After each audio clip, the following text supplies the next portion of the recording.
Bem-vindos ao Debate!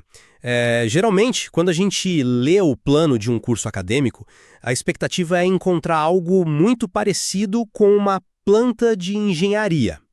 Uhum, sim. Com linhas retas, caminhos pré-definidos, né? Exato, linhas retas e paredes bem sólidas. A gente espera que o professor desenhe os alicerces, que o conhecimento flua de cima para baixo e o aluno, bom, ele simplesmente caminha por esse espaço que já foi organizado, sabe? Absorvendo onde as coisas estão. É o modelo clássico de transmissão, né? Um processo onde a informação sai de um repositório central e é depositada diretamente na mente de quem escuta. E, honestamente, a gente gosta disso, porque é seguro. Com certeza. É um ambiente controlado, onde o conhecimento pode ser categorizado, mas o que nós temos para hoje quebra um pouco essa lógica. Quebra totalmente. Hoje, nós vamos dissecar uma análise de múltiplas perspectivas de um documento que, à primeira vista, parece inofensivo, mas esconde uma verdadeira bomba relógio pedagógica. Nós estamos examinando o material de fundação da disciplina de missiologia do professor José Márcio Lacerda. É um texto fascinante, porque quando você começa a ler os objetivos e a ementa, aquela planta arquitetônica limpa que você mencionou simplesmente se desfaz. Se desfaz completamente. De um lado, o texto exige que o aluno se submeta a uma doutrina teológica fixa, e eu cito o texto, linha mestra histórica. Do outro, manda o aluno criar a sua própria leitura para aplicar em culturas diferentes. E a nossa grande questão de hoje é justamente essa. Essas duas coisas conseguem coexistir ou uma inevitavelmente sabota a outra? Aí que está a tensão central. Para deixar muito claro onde cada um de nós se posiciona nessa discussão, eu vou defender que esta ementa está inegavelmente ancorada na objetividade.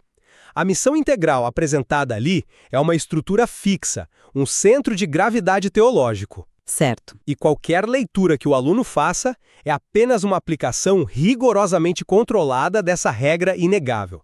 Não há espaço para invenções que fujam desse centro. Engraçado, porque a minha leitura foi diametralmente oposta à sua. Eu estou convencida de que o peso do texto recai totalmente sobre a subjetividade e a autonomia do aluno. Totalmente. Totalmente. O fato de o documento exigir uma própria leitura em diversos contextos socioculturais destrói a rigidez de qualquer estrutura inicial na prática. A doutrina é forçada a se curvar à realidade. Então, vamos entrar direto no texto para ver quem tem razão. Para fundamentar a minha posição, a gente precisa primeiro entender de que matéria-prima essa ementa é feita. O texto diz explicitamente que o curso visa destacar as bases do conceito de missão integral como a linha mestra. Sim, ele usa esse termo. E para quem precisa de um lembrete rápido, a missão integral não é só uma ideia abstrata. É um arcabouço teológico robusto que defende que a proclamação espiritual e a ação social são, faces da mesma moeda. Não se salva apenas a alma, mas se restaura a dignidade do ser humano como um todo. Eu concordo 100% com a definição teológica. A minha discordância é profunda em relação à função pedagógica que você atribui a ela. Mas deixa eu terminar o raciocínio sobre a linha mestra. Na construção civil ou até na navegação, uma linha mestra não é uma sugestão, entende? É o eixo que impede que a estrutura desabe. O documento também classifica essa missão como um tema central e abrangente. Uhum. Quando você usa as palavras central e abrangente, você está estabelecendo um limite. Você está dizendo que isso é a verdade objetiva. A ementa fala sobre princípios bíblicos. E princípios não são fluidos. Eles carregam o peso da imutabilidade. Tá, mas e quando o texto manda o aluno desenvolver a própria leitura? Como você ignora isso? Eu não ignoro, mas isso tem que ser lido com as devidas proporções, sabe? É uma leitura própria, sim, mas dentro de uma sala com paredes muito bem definidas. O aluno está ali para dominar essa linha mestra, não para subvertê-la. Se ele decidir que a missão não é integral, ele simplesmente deixou de fazer a disciplina. Olha, o problema dessa sua visão, na minha opinião, é que ela subestima ou talvez até ignore completamente os verbos de ação que o professor Lacerda escolheu. Você está focando no substantivo, na linha mestra. Mas eu quero que a gente olhe para o verbo, despertar. Despertar no aluno a capacidade... Isso! O objetivo é despertar no aluno a capacidade de desenvolver sua própria leitura missiológica. Intelectualmente falando, uma leitura que é verdadeiramente própria exige autonomia crítica genuína. Mas você não acha que a palavra própria se refere apenas ao processo cognitivo de internalização? Tipo, ele lê com os próprios olhos aquilo que já está definido para ele. Não, de jeito nenhum. Se o curso existisse só para que o aluno memorizasse um conceito empacotado e o repetisse, usar o termo própria leitura seria francamente uma desonestidade intelectual. Seria um falso cognato para doutrinação. E o texto introduz o elemento de caos logo depois. Que seria o quê? Os contextos socioculturais. Exatamente. A antropologia ensina que, quando você pega uma ideia e traduz para um novo contexto cultural, você inevitavelmente a transforma. A ementa sabe disso. É por isso que eu argumento que o conceito de missão integral aqui atua só como um trampolim e não como uma gaiola que prende o aluno. Um trampolim. Interessante. Mas pensa comigo. Eu vou usar uma analogia para tentar clarear como a objetividade e a aplicação pessoal conseguem funcionar juntas sem destruir a linha mestra. Pense nas leis da física clássica. Lá vem você com as exatas. Não, me escuta. A lei da gravidade de Newton. A ementa funciona exatamente como o ensino da física avançada. A ementa integral é a fórmula da gravidade. Agora, o que faz um aluno de física? Ele aplica a fórmula. Sim. Mas ele precisa entender como a gravidade atua na Terra, como atuaria na superfície de Marte ou, sei lá, no vácuo do espaço. Esses planetas são os diversos contextos socioculturais que a ementa menciona. O aluno precisa desenvolver a própria leitura para calcular o fenômeno em cada ambiente. Certo, o peso muda. Exato. O peso muda, o método de cálculo se adapta. Mas e esse é o ponto central. A constante matemática da gravidade não muda jamais. A essência do fenômeno é universal. A ementa não diz crie a sua própria teologia. Ela diz aprenda a observar as diferentes realidades através dessa lente imutável. Olha, a analogia da física é super sedutora, porque ela transmite uma sensação de ordem incrível. Mas eu rejeito ela inteiramente para esse cenário. A física lida com forças impessoais. A missiologia lida com seres humanos. Que também estão sujeitos a leis universais teologicamente falando. Sim, mas seres humanos são imprevisíveis. O atrito não é só matemático, é histórico, é emocional. Deixa eu te dar um exemplo prático. Imagina que esse aluno pegue a sua linha mestra de missão integral e vá para um vilarejo indígena isolado na Amazônia. Ok. Lá, o tecido social é super comunitário.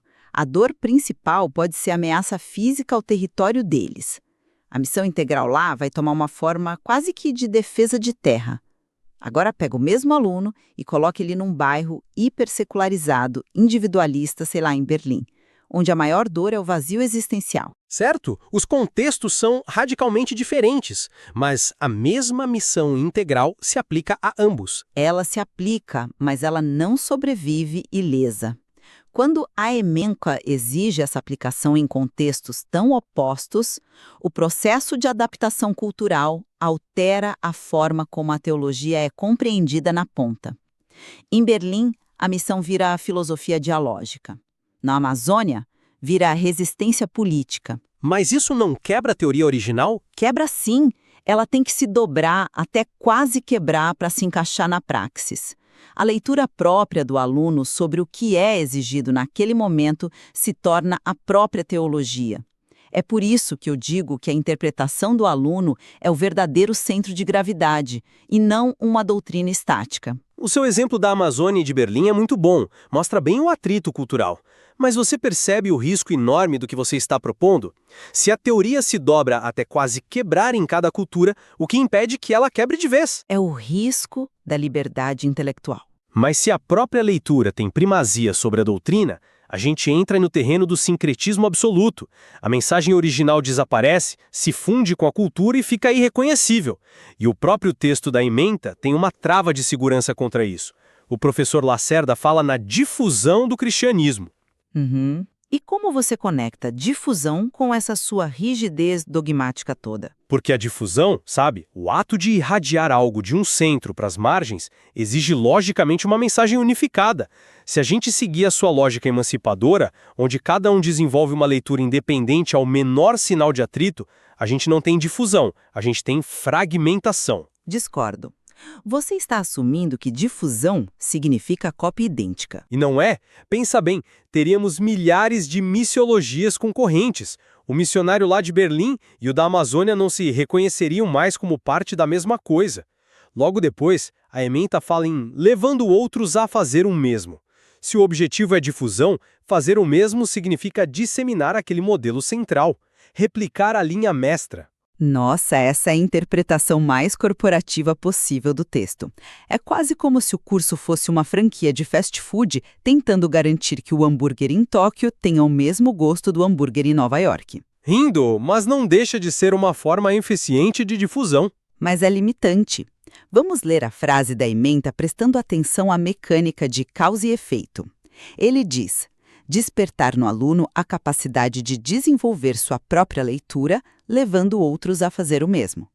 A ação de levar os outros a fazer o mesmo está diretamente acoplada aqui, ao desenvolvimento da leitura própria. Você acha que a gramática muda o sentido prático? Muda tudo. O texto diz que o aluno não é um retransmissor passivo. Ele não vai para Berlim ensinar a linha mestra decorada. Ele vai ensinar as pessoas de Berlim a também desenvolverem suas próprias leituras. É um modelo de difusão tipo um software de código aberto, um open source, sabe? Tratar a teologia como código aberto é uma ideia muito audaciosa. Mas é exatamente isso. O cristianismo se difunde aqui por uma reação em cadeia de emancipação do pensamento crítico. Eu te ensino a ler por si mesmo, você ensina o próximo a fazer o mesmo dentro do contexto dele. É totalmente descentralizado. É uma leitura muito moderna e atraente, eu admito. Mas ela ignora o elefante na sala, que é o legado histórico. A ementa não entra no vácuo da modernidade. Logo na abertura, Lacerda estabelece os limites. Ele fala dos estudos teológicos, práticos e históricos dos princípios bíblicos e da vocação da igreja do passado. A história é importante. Olha a ênfase no passado. A história é invocada como uma âncora muito pesada aqui. Mas a história sempre informa o presente. Isso não significa que ela o dite como uma regra absoluta. Nesse caso, ela dita sim. Porque em disciplinas confessionais, essa ancoragem retrospectiva serve para validar a autoridade da tradição sobre a inovação do indivíduo. Se o objetivo fosse essa emancipação total que você defende, o estudo do passado seria um apêndice inútil. Mas não, ele é o fundamento. Eu entendo o peso que você dá ao passado. Ninguém estuda isso rasgando 2000 anos de história. Mas presta atenção em como o texto caminha. Qual é o ápice do parágrafo? A difusão, que já discutimos. E a conscientização e envolvimento na obra missionária. A trajetória da ementa foge do museu teológico e corre desesperadamente para a praxis, para a rua, a obra. E você diz que essa praxis suplanta a história. Eu digo que a praxis contextualizada é o juiz final do aprendizado, entende? A história da igreja e os princípios que você defende são o vocabulário, o dicionário que o curso fornece. Mas a frase que o aluno vai formular na vida real, a tal da obra, vai ser ditada pela leitura do momento presente. Entendo. Numa situação de crise humanitária, a doutrina não sobrevive se não for cirurgicamente adaptada. A genialidade pedagógica aqui é reconhecer que o passado é consultivo, mas o engajamento com pessoas reais direciona a leitura. É fascinante como um texto tão curto pode conter tanta tensão filosófica, né? Nós pegamos as mesmas frases e derivamos mecanismos completamente diferentes. E olha, eu quero reconhecer a força do seu argumento sobre o atrito cultural. A ementa repudia a erudição vazia. Ela demanda envolvimento. Culturas não são vácuos. Exatamente, não são. No entanto, mesmo assim, eu mantenho a minha posição. Para mim, a resiliência dessa ementa está em oferecer um porto seguro. A autonomia do aluno é vital, mas só tem utilidade porque opera protegida pela fronteira da linha mestra. Sem ela, o envolvimento prático seria só um ativismo cego. A doutrina governa. E eu mantenho a visão de que o verdadeiro valor dessa ementa está na coragem de abrir mão desse controle. O compromisso do autor não é blindar uma doutrina intocável numa redoma de vidro. A doutrina atua sempre como serva da missão. E a missão só acontece de verdade quando um intérprete autônomo traduz o abstrato para o real. O que fica muito evidente após a gente debater cada termo, é que esse material de fundação pedagógica do professor José Márcio Lacerda, que, aliás, vale mencionar o peso desse trabalho, com direitos reservados cobrindo o período de 2001 a 2026, é um documento que resiste ao tempo. Com certeza. Ele cobre um quarto de século de profundas transformações globais. E ele tenta unir essas duas forças colossais, a gravidade de uma tradição histórica imutável com essa urgência febril da adaptação às novas realidades. A nossa divergência, no fim das contas, reside em quem tem o poder de veto metodológico, a verdade dogmática herdada ou a leitura contextual do indivíduo. É um cabo de guerra. A ementa não permite a fuga confortável de ficar só na biblioteca estudando a história, mas também não tolera um ativismo impulsivo sem raízes. É uma balança super difícil de equilibrar na prática diária. Isso nos mostra o valor profundo de dissecar textos que às vezes passam batido no dia a dia acadêmico. É muito revelador ver como poucas linhas de um plano de curso abrigam debates tão gigantes sobre a autoridade intelectual e os limites da interpretação. Então, a gente deixa essa reflexão na mesa. Nós não vamos declarar um vencedor absoluto hoje, até porque a própria vivência da obra vai continuar forçando esse embate. Sem dúvida nenhuma. A teoria sempre vai precisar iluminar a prática. E a prática sempre vai retornar para tensionar a teoria. Existe um campo muito vasto aí para quem quiser explorar esse material e tirar suas próprias conclusões. Fica o convite aos que nos acompanham, a gente retorna àquela imagem do início. Buscamos no ensino uma planta arquitetônica segura. Mas talvez, os melhores professores sejam aqueles que nos entregam uma bússola na beira de uma floresta densa. Eles indicam qual é o norte teológico, mas sabem que o caminho que a gente vai trilhar ali no meio do mato exige os nossos próprios passos, a nossa própria intuição, a nossa própria leitura. Muito obrigado por acompanhar a nossa discussão de hoje.